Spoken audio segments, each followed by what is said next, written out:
Celso, caríssimo amigo. Grande honra ser seu amigo. Bem,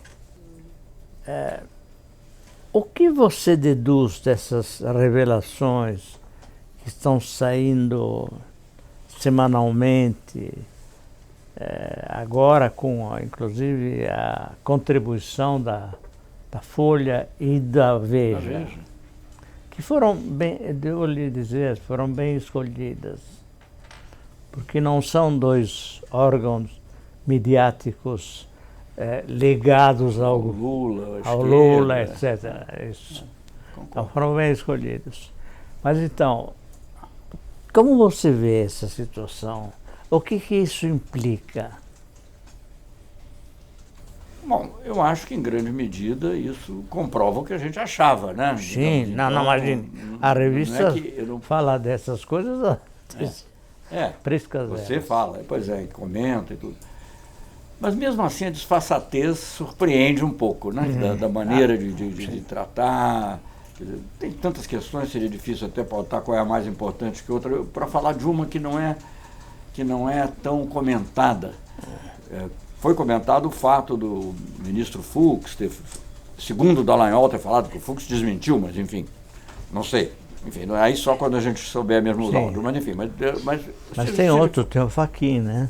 Sim. Não, mas ali uma que me impressiona... Outros já estão envolvidos os homens do Supremo. Pois é, mas além de dizer, além do famoso in Fux we trust, né, que nós confiamos no Fux, além disso, tem digamos, o comentário que ele faz sobre o Teori Zavascki, que o Teori Zavascki tentou enfrentar o Moro e se deu mal. Gente, isso é uma coisa inconcebível. Como é que você pode... Isso só é concebível se você já imaginar que aquilo faz parte de uma grande... um grande sistema, um grande mecanismo, né? Porque como é que um juiz do Supremo Tribunal primeiro tem que enfrentar um juiz de primeira instância e se dá mal. Então, eu digo, quer dizer, eu estou dando um exemplo, mas são tantas coisas chocantes ali, apesar, digamos, o conjunto não surpreender, no sentido de que enfim, foi todo... Mas talvez a maneira, o método e a disfarçatez surpreendem. E acho que surpreendeu muita gente que está agora meio no papel de pentite, né? E tentando, digamos, ainda que eles procurem separar, não só os eleitores, mas eu acho que quem escreve, separar duas coisas que, a meu ver, são inseparáveis, que são os vícios da Lava Jato e a liberdade do Lula, né? Sim. A anulação do julgamento. Mas é claro. Agora, qual era o objetivo dessa turma da Lava Jato? Bem, desde o começo, digamos que ela se define mais ou menos em 2014. Sim. Bom, o objetivo era derrubar um projeto que, a meu ver, tem duas características principais, que são a busca de uma maior igualdade, uma maior justiça na sociedade e uma afirmação da soberania e do interesse nacional no plano externo. Certo. Quem tentou fazer isso antes, então, enfim, de acordo lá com a época dele, foi Getúlio. Se deu mal, para usar a linguagem do Dallagnol em relação, segundo o Fux, segundo o Dallagnol. E depois os governos do PT, eu acho que o Lula fez isso com maior consistência, digamos assim, sobretudo a parte internacional. A Dilma manteve na parte nacional o esforço, sobretudo na parte de justiça social, até expandiu alguns programas. Mas na parte internacional, sem dúvida alguma, o Lula é que fez uma mudança. Sim. Mas o que é mais interessante, porque isso é uma coisa muito interessante, porque é o que se vê hoje. Ele fez uma mudança quase que, digamos assim, copernicana, né? É isso. Mas sem abandonar os princípios, que são os princípios do Estado e que estão na Constituição brasileira. Sim, claro. Né?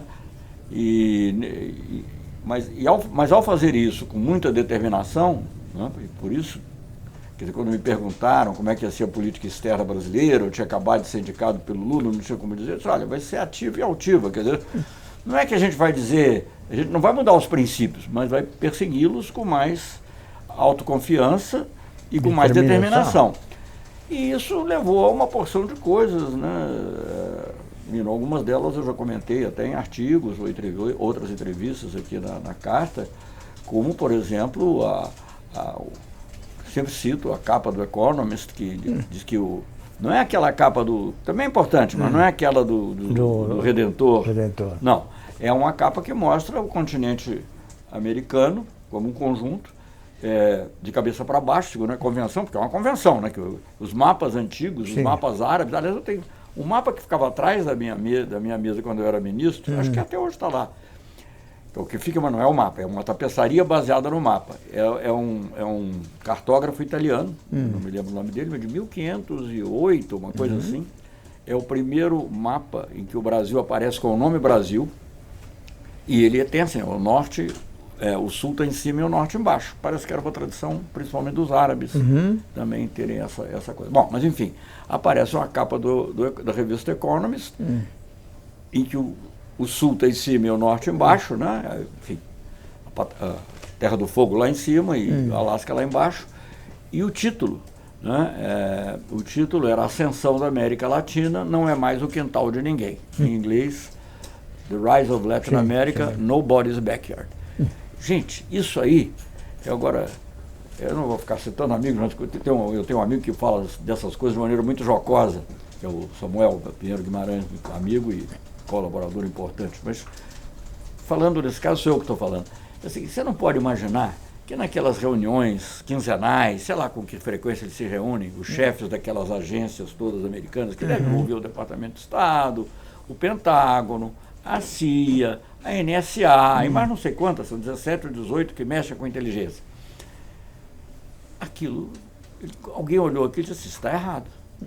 Não pode ser. Isso é o nosso quintal. Isso sempre foi o nosso quintal. E como eu digo, porque a gente fala até, cita muito quintal, assim, num sentido pejorativo, que ele não deixa de ser, mas como se nós tivéssemos inventado a expressão, assim como se fosse a coisa do Nelson Rodrigues, do Complexo de Vira-Lata, mas na realidade eles acham os livros acadêmicos norte-americanos sobre estratégia, tratam do backyard, é o quintal mesmo. Claro. Né? Então aquela capa, mais o que nós estávamos fazendo com os BRICS, mais o que estávamos fazendo com a África, com os países árabes, e uma coisa fundamental, que é a descoberta do pré-sal e a preservação da riqueza do pré-sal para o Brasil, não é? E juntando isso com o fato não irrelevante, que é a outra grande reserva da Venezuela, não é? Eu acho que isso aí tem um sentido estratégico fundamental. Então eu acho que as pessoas falam muito nos interesses multinacionais, e claro que eles existem, mas eu acho que é uma coisa mais profunda. É uma coisa mais profunda do interesse estratégico norte-americano. Então eu acho que a partir de algum momento, que eu não sei dizer exatamente quando, porque uma coisa também começa e às vezes se desenvolve mais tarde.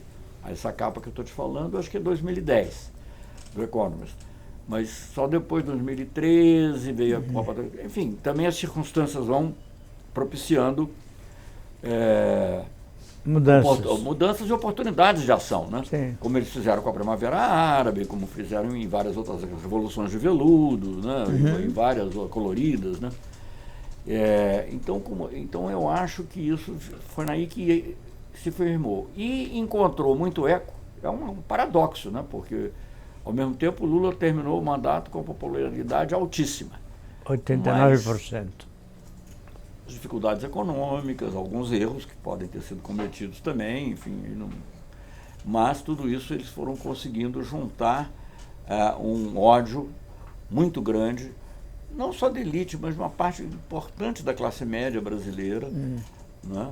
Em alguns casos com conotações religiosas, meio fanáticas, em outros casos sem essa conotação necessariamente, mas com esse ódio à ascensão das classes baixas. Quer dizer, claro. Lá, visto de fora, era a ascensão da América Latina, Latina não ser quintal. Isso é muito importante, porque a gente pensa que a geopolítica acabou, as pessoas pensam que acabou a Guerra Fria e tal, então não tem mais... Não, a geopolítica está aí. Hoje em dia a gente vê Rússia, China, não sei o quê. O Brasil é que está sendo excluído. Isso a gente pode comentar, né? O Brasil, que foi um dos principais, posso dizer isso, fundadores dos BRICS, mais ativos da fundação dos BRICS. hoje em dia, praticamente, foi deixado de lado. Porque ele vai Imagine. fazendo os BRICS só burocracia. Imagine. Mas nessa época não. Então você tem BRICS, tem isso tudo. E essa visão estratégica de que isso aqui é, no caso de um conflito geopolítico maior, e o conflito pode surgir por escassez de energia, por escassez de água, por escassez de qualquer outro recurso. Isso aqui tem que ser o quintal. Então é isso, restaurar o quintal. E para isso contar com aquilo que você chama sempre da Casa Grande e o servilismo da Casa Grande em relação à potência estrangeira. Claro, claro. Isso. É a vocação de súdito, né? É uma vocação de súdito, mas que agora transparece de uma maneira assim, bem, até, sei lá, meio... Seria cômica se não fosse trágica, né? Quer dizer, com expressões do olavismo e essas coisas todas que estão acontecendo agora. Bom. Então você tem uma mistura, mas essas coisas todas se juntam. Né? Não foi, obviamente, a gente fala, a gente critica e com razão muito o Trump, mas não foi o Trump que começou o golpe aqui. Também não acho que foi o Obama individualmente, quer dizer, esse é o Estado profundo norte-americano, agindo de forma, em alguns casos, independente, outros com anuência, e que vai tendo tem a sua dinâmica própria. Quando pode ser por bem, é por bem. Né? Na Argentina eles ganharam a eleição, né? Macri. Aqui, bom, ganharam também com o Bolsonaro, mas antes já tinham derrubado a Dilma com um golpe parlamentar. Então, eu acho que é isso, quer dizer, e a Lava Jato, voltando aqui para não perder a conexão, é uma parte central desse processo. Né? E, enfim, eu sei que você não gosta muito das comparações com a Itália, mas mesmo na Itália nós estamos vendo hoje os resultados que vêm lá de trás das... Lá não foi, não sei, sabe, porque quando você... Hoje eu estava lendo um artigo, né, para falar de uma coisa, até provocar, porque aí você vai comentar mais do que eu posso ficar calado um pouquinho. Mas, mas eu estava lendo... Não confie muito nisso. Não, eu estava lendo um artigo. Por que tudo isso aconteceu naquela época da apertura sinistra, quer dizer, em que você começa a ter a aliança da democracia cristã, não só com os socialistas, mas possivelmente até com os comunistas. Claro. Não é? Claro. Não, essa época é que também se desenvolvem atitudes que acabam levando, em última análise, ao Berlusconi, hoje ao Salvini, né, o nome dele?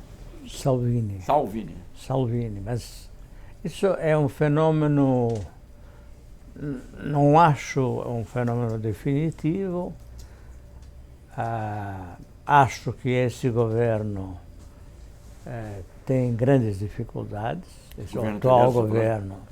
O italiano? Sim, italiano. É por isso que eu acho difíceis as comparações. Além de tudo, a democracia resiste.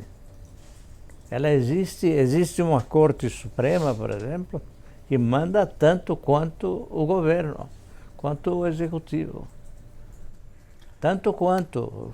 Se o executivo decide, o Salvini decide que o tal barco que carrega imigrantes não pode desembarcá-los, entra a corte e diz não, pode sim.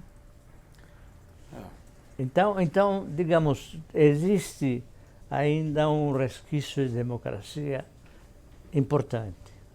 Eu diria até fatal. Não é o caso do Brasil. O Salvini não sei, porque é um sujeito muito mussoliniano, esse sim. Mas por exemplo, a Marina... A reportagem que eu falo, será um novo Duce? Não sei. Não sei se será. Mas não será. Também as circunstâncias não são as mesmas. Não será, não são as mesmas. Mas, de qualquer maneira, Marine Le Pen, por exemplo, disse, não, esse Bolsonaro não tem nada a ver com a gente. É a caricatura. Não, e depois o seguinte, quer dizer, você costuma dizer que não tem nada, quer dizer, que é muito diferente o fascismo do que está ocorrendo no Brasil, e eu acho que isso é verdade. Talvez nos métodos possa haver uma aproximação, mas, claro, tanto os governos fascistas, nazistas... mais com o nazismo. Não, mas eu sei, é mais com o nazismo, eu concordo, é mais com o nazismo. Mas enfim, simplificando um pouco, de qualquer maneira, esses governos de extrema-direita europeus, sobretudo o nazifascismo, para simplificar um pouquinho, eles eram nacionalistas. E aqui é o contrário. Sim. Aqui é tudo isso a serviço do entreguismo. Isso é uma coisa peculiar. Isso é peculiar. Não sei se é peculiar brasileiro ou peculiar, digamos, do mundo do subdesenvolvido, mas é peculiar. Não, eu acho que é peculiar brasileira. Porque 3 séculos e meio de escravidão, que de fato ainda não acabou, são decisivos para mostrar a diferença. O Brasil é um país medieval, hoje em dia, cada vez mais, além de demente. Como é que você reage? Como é que você reage diante de uma pesquisa que te diz que a maioria dos brasileiros entende que o Moro falhou, não obrou direito, mas entende que o Lula tem que ficar preso? Isso que é? É o ódio que se criou em torno do Lula, que a mídia conseguiu criar. Porque isso foi a grande mídia que conseguiu criar. Mas, sem dúvida, ajudou muito, mas os que votaram Lula, os que tiveram vantagens com Lula, notáveis, entraram no círculo daqueles que comem um pouquinho melhor. Esses estão aonde? É um país demente, o país é demente. Ele tem a cara que merece, a meu ver. Eu quero ser um pouquinho mais otimista que você. Eu acho que o país está atravessando uma fase de demência. Eu tenho, aliás, até dito às vezes que basta, hoje em dia, o sujeito ser normal, eu já acho ser progressista, né? Porque diante do que se vê e do que se ouve, não, um presidente ir para uma parada que fala de Jesus e mostrar um gesto com arma, é uma coisa assim, sabe, não dá nem para juntar. Não dá. Né? Não dá. Mas, enfim, e outras coisas. Isso é um exemplo. O ministro das Relações Exteriores ir para o Congresso e dizer que o aquecimento global não está provado porque é uma média das temperaturas e é porque os termômetros, ele nem falou termômetros, falou termostatos, mas enfim, que os termostatos estão mais perto do asfalto. Sabe, não dá para acreditar. Isso nunca foi assim. Não, por isso que eu digo, a Casa Grande sempre existiu, e esse domínio sempre existiu, e eu não acho que ele é bom. Acho que, obviamente, que isso é uma coisa, é uma característica, sim, sem dúvida, do Brasil, a escravidão, tudo isso. Mas isso não é suficiente, eu acho, para explicar o nível de anormalidade que nós estamos vendo atualmente.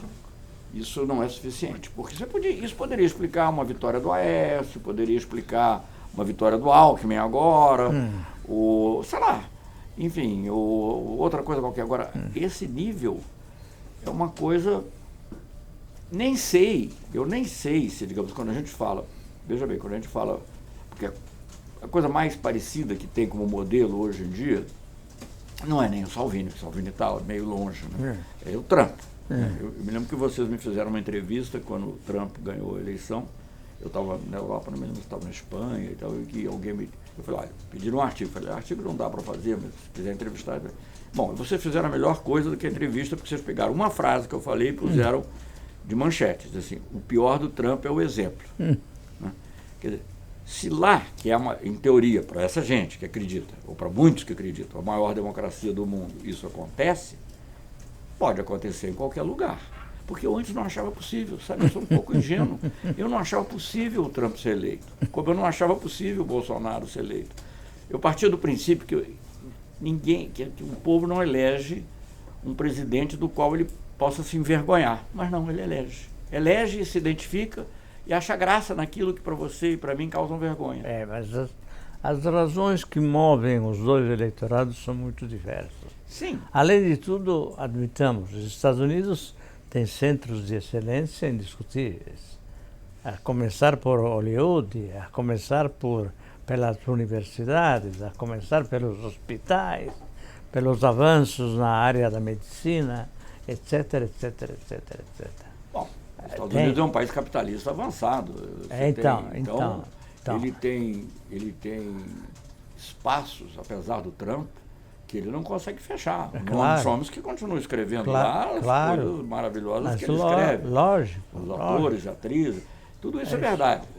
Embora aqui deva-se fazer também uma pequena ressalva, uma homenagem a esses artistas intelectuais que continuam escrevendo coisas muito interessantes para públicos mais restritos, mas para públicos infinitamente restritos. Sim, concordo. Me diga uma coisa, você diria que Dallagnol e mais ainda Moro portaram-se como inquisidores do Santo Ofício e também como lacaios de Washington? Olha, eu sou muito cuidadoso nas expressões por ter sido ministro das Relações Exteriores, mas eles sim serviram aos interesses norte-americanos por convicção ou por outra razão qualquer. Tem muita gente que é por convicção, que acha que o mundo está dividido entre China e Estados Unidos e que então você tem que ajudar, ou por outra razão qualquer, que eu não posso saber, porque aí também eu não vou fazer que nem o Dallagnol, não vou acusar sem prova, né? É isso. Então, sim, serviram os interesses dos Estados Unidos e sim agiram, digamos, de uma forma incompatível com os princípios básicos da justiça. Pois é. No caso dos procuradores, que eles foram o tempo todo uma torcida, né? Uma coisa assim de você focalizar, você primeiro escolhe o criminoso e depois vai descobrir o crime. Né? E o líder, segundo eles próprios, eu acho, o mais importante é o seguinte, eu acho que esses vazamentos todos são autênticos. Se houve alguma coisinha aqui ali, não sei, são absolutamente autênticos. Mas é claro. E é espantoso que não tenham, se eles falam sempre, eu não sei, então por que não dão os celulares deles? Por que não mostram? Por que não pedem uma perícia? E por que a mídia não pede? Porque a mídia tem medo. Eu acho que a mídia, uma parte da mídia que se dissociou, mas ela não vai, porque eu acho que mesmo essa parte que se dissociou, que nós estamos falando antes, do Moro, quer dizer, o Moro não é para eles mais o herói. E isso está refletido no mundo, isso é interessante, porque sim, claro, também não foi o Le Monde que descobriu que o Moro, o Le Monde está reproduzindo o que saiu, saiu no Intercept, mas também saiu na mídia brasileira, muita coisa. E eles procuram saber separar isso da necessidade de libertar o Lula. Muitos, né? Eu acho que inclusive que eles têm uma incompreensão em relação ao papel do Lula na sociedade brasileira, que o Lula, sem descuidar momento algum dos interesses dos mais pobres, ele é um homem que sempre procurou pela conciliação. Claro, nunca prendeu ninguém, nunca perseguiu ninguém. O que se ouve falar no governo dele? Nada. Então tiveram que inventar essa história da corrupção para tirá-lo. Então, até chorou ao lado do ataúde do Roberto Marinho, né? Pois é. Pois é. Mas enfim, mas o fato é esse, quer dizer, eles não querem isso. Então eu acho que eles falam, mas aí não exigem essa perícia, a não ser artigos de alguns jornalistas, como sei lá, o Jânio de Freitas e outros que são de grande qualidade humana e gente, alguns outros, né? Gente de qualidade todos, já entendeu. Já entendeu. Eu acho isso, eu acho que, e agora, voltando, né? Então eu tenho uma réstia de esperança, né, de que isso vá se alargando e que veja bem, eu acho que o trabalho atual não é derrubar o Bolsonaro. O Bolsonaro foi eleito. Teve fake news? Sim, aparentemente mas não teve. Só, teve um precedente que o Lula foi impedido de patuar. O mais grave é isso, mas você não adianta querer voltar à roda da história. Então eu acho que o Lula solto, ele é a pessoa que vai poder ser capaz de encaminhar um diálogo, inclusive que ajude, digamos, não é uma conciliação de classes naquele sentido vulgar, mas é que continue, digamos, um processo racional, porque nós vivemos hoje num momento de profunda irracionalidade. Sim. E eu acho que isso é uma coisa que tem que fazer essa distinção. Por menos que a gente goste de outros que passaram por aí, uma coisa é, digamos, você discutir, concordando ou não, com o Pedro Malan, ou eu discutindo, vamos dizer, com o Celso Laffer, vamos dizer, né? Mas eu posso não concordar com nada, ou com muito, mas é um discurso hoje em dia é impossível, não há racionalidade possível. As coisas que são colocadas, eu acompanho mais a parte política externa, a maneira como o ministro das Relações Exteriores se refere ao presidente como a pedra angular, se referindo como se fosse Jesus Cristo, e chora. E você sabe, é uma coisa assim, que mundo é esse que nós estamos vivendo? Pois e ele diz assim, não, eu acho que a Terra é redonda. Ele acha. Não é uma maravilha isso? Ele acha, ele até assim, para se distinguir lá do Claro, claro. Eu acho. Não é ele que acha, gente, é a ciência que sabe. Vamos botar as coisas nos termos. Então, quer dizer, ele é um... As leis do universo. Deixa eu te dizer, eu acho que tem esse elemento, eu ajudei a fazer um seminário lá no Rio, ajudei pouco, mas ajudei principalmente com uma coisa, que foi o título, O Ataque à Razão.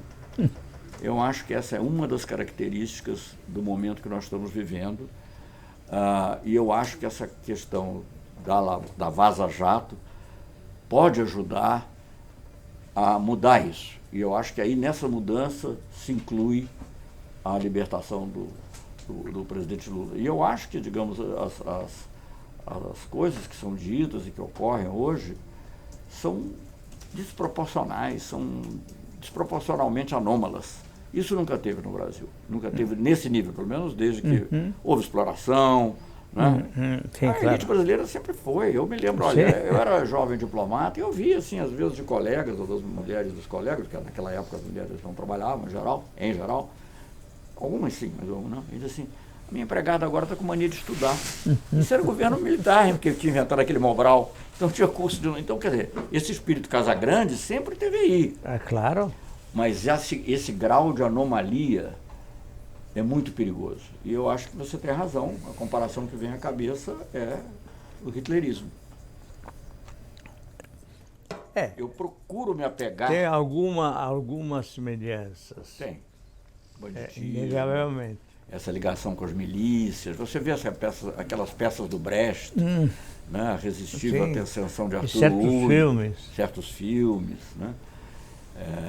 Então, eu acho que isso aqui é o grande... Eu acho que a gente tem que... Quer dizer, ao mesmo tempo que a gente tem que continuar pensando num projeto de Brasil que seja mais nacionalista, de maior justiça social, nós temos também que trabalhar... É difícil fazer tudo ao mesmo tempo, né? Nós temos que trabalhar no curto e médio prazo, como objetivo mais imediato, a restauração da racionalidade e do respeito à política e ao diálogo. O Bolsonaro já está pensando na sua reeleição. Já está pensando em ficar aí até 2026. E disse isso, anuncia. Mas acho que o problema não é o Bolsonaro, o problema é o povo. Acreditar nisso, então nós temos que trabalhar... Né, pela restauração da racionalidade. Eu sei, mas você não acha que a esquerda brasileira errou demais? Não estou falando da sua pessoa. Não. Você fez o seu trabalho de uma forma incomparável, ao meu ver. Mas olha, se eu for lembrar, já que nós estamos aqui num momento de sinceridade, eu vou lembrar para meu pai, que morreu com 101 anos, lúcido. Morreu porque teve uma pneumonia, morreu. E aos 90 e tantos, quando estava começando ainda, porque ele morreu em 2004, acho, 2005, quer dizer, logo no começo do governo, 2005, logo no começo do governo, ele disse assim, meu filho, eu acho que vocês estão cutucando a onça com vara curta. Ele sabia, nós estávamos cutucando. Mas claro. A gente não tinha como deixar de fazer isso, porque se deixar de fazer isso era se claro, cobrar. Claro. Mas nós talvez não nos tenhamos preparado para a reação que acabaria vindo. O Império contra-ataca. E o Império contra-atacou. O Brasil é o mais importante, mas não foi só no Brasil. Na Argentina, por que o candidato, além da qualidade pessoal e integridade dele, que é uma pessoa, a meu ver, admirável, tanto quanto eu conheço, enfim, que é o Alberto Fernandes, pessoa que me levou, aliás, para encontrar o Papa e que veio agora visitar o presidente Lula. Por que o Alberto Fernandes vem visitar o presidente Lula? É mais que um gesto de amizade. Ele é candidato numa eleição disputadíssima, com possibilidade de ganhar. É muito difícil saber se, do ponto de vista eleitoral, isso ajuda ou prejudica. Ninguém sabe, né? Lá na Argentina, porque o Lula é muito popular lá, talvez até mais popular que aqui. Eu não sei, algum cineasta recentemente me falou, meus filhos são cineastas, mas não foi nenhum dos meus filhos, não. acho que foi o Luiz Carlos Barreto, que ele foi lá na Argentina, tinha bonequinhos de Lula, assim, em bairros pobres. Mas, enfim, mas também tem uma direita poderosa. Tem. Com interesses poderosos que levaram, juntamente com os do Brasil, a esse acordo do Mercosul com a União Europeia. Agora, nesse momento, no momento que nós estamos muito enfraquecidos para negociar. Então, por que um homem como Alberto Fernandes vem aqui? É porque ele percebe que, além do lado humano e da amizade, que eu acho que é uma coisa muito presente nele, eu não quero diminuir esse aspecto, é que o Lula é um símbolo de toda a América Latina. O Lula preso é a América Latina presa. É a possibilidade de progresso da América Latina presa. Então, por isso que eu digo, eu gostaria que muita coisa fosse muito diferente do que é. Mas eu acho que se a gente conseguir restabelecer a racionalidade, o diálogo, né? E isso passa pela libertação do presidente Lula, inevitavelmente, inclusive porque os vazamentos demonstram de maneira cabal aquilo que a gente sabia, né? Mas não tinha prova, porque antes a gente tinha convicção, não tinha prova. Sim. Tinha um pouquinho de prova. Tinha um pouquinho muito. No caso mas não tinha uma prova definitiva, da modestíssima sim, e miudíssima Carta Capital, tudo aquilo que a gente publicava estava certo. É verdade, mas agora você tem prova com capacidade de convencimento para além dos nossos círculos, né? Sim. O mundo inteiro. O mundo inteiro fala. O mundo inteiro Moro fala. É o ídolo caído. Outro dia tem um artigo, isso é um artigo do Le Monde, se não me engano, hoje ou ontem. Quer dizer, eu vi hoje na internet, mas talvez seja de ontem. E outro dia no New York Times, o que fazer quando o herói do combate, ou sei lá, o condutor do combate à corrupção se vale de métodos sujos. Aliás, é pior, eu estou amenizando um pouquinho. He is dirty. Então, isso é o mundo inteiro, não há como. E o Brasil, até pela dependência econômica que tem do exterior, veja bem, você foi ator e testemunha e analista de toda a história do Brasil recente das últimas 6 décadas, 7 talvez, não sei. 6 décadas, né? Quando a gente pensa... 6 para 7. Quando a gente pensa no fim da ditadura no Brasil, não dá para separar muito do governo Carter. A verdade é essa. Claro que já tinha começado uma abertura, porque também já havia teóricos americanos como Huntington, que tinham estudado o que eles chamavam, acho que era de descompressão, sei lá, sim, lá na Espanha. Sem dúvida, mas aí tinha mas também... Quando entra o negócio dos direitos humanos, aí o Carter começa a falar, os jornais brasileiros ganham uma coragem que eles não tinham antes. Claro. Né? Então, essas coisas a gente não sabe bem. Mas há setores, inclusive, digamos assim, do que você poderia, vamos dizer, que faz parte da classe dominante mundial, que não querem totalmente isso. Há outros que querem. Né? Então, quando toda a mídia, porque começa a ser incômodo. O governo brasileiro com a tortura era incômodo como aliado dos Estados Unidos. É incômodo. Né? Porque como é que defende isso, como é que defende aquilo? Enquanto você tinha a Guerra Fria no auge, dava para passar, mas a Guerra Fria foi... Né? E eu acho que isso é um pouco também o que pode vir a acontecer de fora para dentro, embora as revelações tenham saído. Tanto assim que quem participa, quem é o pivô não dos fatos, mas das revelações, é um jornalista o mesmo que deu a matéria do Snowden, né? De grande credibilidade internacional. Então... Como você disse, a Carta Capital sempre disse, mas é porque a Carta Capital não atinge o grande público. Não atinge o grande público. Não, pelo contrário. Qual jornalista, por mais lúcido que fosse, conseguiria? Podia falar, insinuar que era isso, não era aquilo outro, mas ele foi atrás, né? Ele achou, ou alguém entregou para ele de alguma maneira, né? Não, ele teve jeito de chegar lá e tem uma larguíssima experiência desse ponto de vista. E credibilidade. E credibilidade total. Revelou coisas da segurança nacional americana e os americanos não conseguiram desmoralizá-lo. Imagine, não só, mas o fato de que ele tenha os áudios é decisivo. Sim, não. É inútil discutir mais em torno dessa questão, referindo-me a quem tenta invalidar todo esse processo. Agora, o certo seria anular tudo, né? O Brasil vive uma fraude. Desde 2018, desde a prisão do Lula, o Brasil vive uma fraude. Eu não discordo. Não discordo, obviamente. Desde antes da prisão do Lula, desde o impeachment, né? Desde o impeachment da Dilma, ela vive uma ação. Mas, se quisermos, desde o começo da Lava Jato, o Brasil vive um período de fraude. São 5, não chega a 5 décadas. Mas eu concordo totalmente, mas eu acho que... 5 décadas. Não, menos, muito menos. 5 anos. Sim, 5 anos.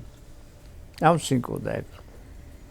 Mas eu acho, eu volto a dizer, digamos assim, uma coisa é o que eu gostaria de ver no poder, outra coisa é o que eu acho que pode acontecer. Então, tentando fazer uma combinação das duas coisas... Não diga o que você gostaria, diga o que você acha que é possível. Por exemplo, o que é possível, eu acho que é racional, porque isso está... Veja, eu não quero entrar muito nisso, que é uma área muito delicada, mas os militares, por exemplo, eu não quero... Primeiro, eu acho errado falar dos militares, porque eu acho que hoje em dia não há uma ideologia militar única. Eu acho que, obviamente, eles não foram nem o instrumento principal, eles atuaram, sem dúvida, né, nessa situação toda. E próprio... Eles sustentam o Bolsonaro. Mas o Bolsonaro não representa um pensamento melhor. O Bolsonaro, na minha opinião, ele inclusive é ressentido em relação aos militares. O que ele fez com o general Santos Cruz, eu conheci o general Santos Cruz. O Santos Cruz, eu não estou falando aqui, não estou defendendo as ideias dele ou não. O general Santos Cruz, primeiro, eu acho que é o único general brasileiro que teve na guerra mesmo, porque ali no Congo era guerra. Então ele sabe. E respeitadíssimo internacionalmente. Ele foi chamado pela ONU. Sim, não foi o Brasil que designou. O Brasil designou eu sei. a partir do pedido da ONU. Isso mesmo. Gente, ele humilhado pelo Olavo de Carvalho, pelo filho, e no final perdeu a batalha, deu uma disfarçada, mas no final tirou. Por quê? Porque ele não queria permitir, né, segundo o que eu leio, na própria mídia, aliás, o uso das verbas para certas redes sociais específicas da extrema-direita. Mas ao fazer isso, ele humilhou. E eu acho que isso é sentido pelos militares. Eu acho que o próprio Bolsonaro, eu estou fazendo uma análise minha, não sei se é correto ou não, ele sempre procura fazer isso. Ele vai numa comemoração da arma de artilharia, porque em Santa Maria. Até estava perguntando outro dia por que era em Santa Maria, porque é mais conhecido pelos blindados e tal, né? Porque o general Malé, que é o patrono da artilharia, está enterrado lá. Então ele vai lá e diz que é preciso armar a população para defender de um eventual golpe de Estado. Que recado é esse para os militares? É estranho. É muito estranho. Muito estranho. Então, enfim, eu já disse outra vez. Bom, não vou falar muito dos militares, porque essa aí é uma área muito delicada. Mas eu estive vendo, por exemplo, historicamente, né, Marechal Lott, né, que depois foi muito cultuado como nacionalista. Na década de 50, havia um grande choque político dentro dos militares. A eleição do clube militar era a coisa mais importante que tinha no Brasil depois da eleição do presidente da República. Talvez até mais importante, né, mais decisiva, vamos dizer. E tinham militares nacionalistas e outros não nacionalistas, não vou usar o adjetivo. E os não nacionalistas ganharam, na época com o suicídio do Getúlio, a posse do Café Filho, essa coisa toda. O Lott não pertencia a nenhuma das alas, mas o Lott tinha uma qualidade. Eu digo isso que eu estou falando coisas aqui com você, que eu normalmente não tenho oportunidade de falar. Com a própria esquerda, porque acho que a esquerda erra. Eu não quero que o militar... Quer dizer, se o militar for de esquerda, ótimo, tudo bem, pode ser que seja mais agradável bater um papo com ele, etc. Mas não é isso que eu quero. Eu quero que o militar seja legalista, respeite a lei, não tente influir. É o que lhe cabe. É o que cabe. É o que lhe cabe, ao contrário do que eles costumam fazer. Mas, né? Gente, vamos... Lott pode ter sido, evidentemente, uma exceção. Mas uma exceção importante. Sem dúvida, naquele momento foi. E ele conseguiu, e ele não era... Quer dizer, ele não era de uma ala nacionalista, ele não era. Ele virou nacionalista depois que entregaram lá a tal espada para ele e tal. Ele, na época ele era legalista. Sim, mas eu acho que ao militar, eu acredito que há ainda. ao general, o que cabe é exatamente esse tipo de atitude. O Exército existe como um instrumento do Estado que serve para defender a integridade do país, né, a soberania do país. É só para isso, mas não se mete em política. Eu sei, mas eu conheço vários generais, conheci vários generais que são assim como você está falando. Bom, sim, o Euler Bente certamente era assim. Mas mesmo mais recentemente, nós tivemos, eu fui ministro da Defesa num momento difícil, que era o negócio da Comissão da Verdade, importante, mas difícil, e eu vi que vários generais se comportaram de maneira profissional. Sim. Não vamos esquecer isso. Quando os restos mortais do Jango chegaram a Brasília, eles chegaram com honras militares. E mais importante talvez do que isso, porque ali houve uma ordem, né? A presidenta deu desobedecer ali, poderia, né? No passado poderia ter ocorrido. Claro. A República do Galeão, não sei o quê, poderia ter ocorrido. Evidente. Não, estava lá, honras militares, todo mundo formado, eu estava lá assistindo chegar os restos mortais do Jango, depois daqueles exames que foram feitos. Mas mais importante do que isso, eles estiveram presentes no ato do Congresso que anulou a decisão do Auro Moro Andrade.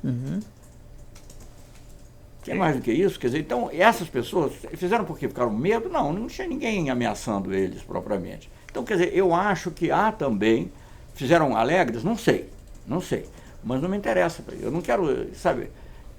Interessa que eles respeitem a lei, respeitem a legalidade.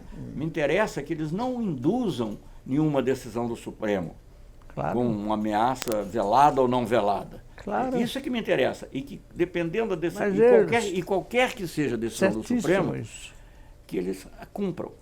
E aí eu sou um pouquinho mais otimista do que você, porque eu acho que começa a haver, quando a gente falou da corte italiana e tal, começa a haver alguma coisa de reação.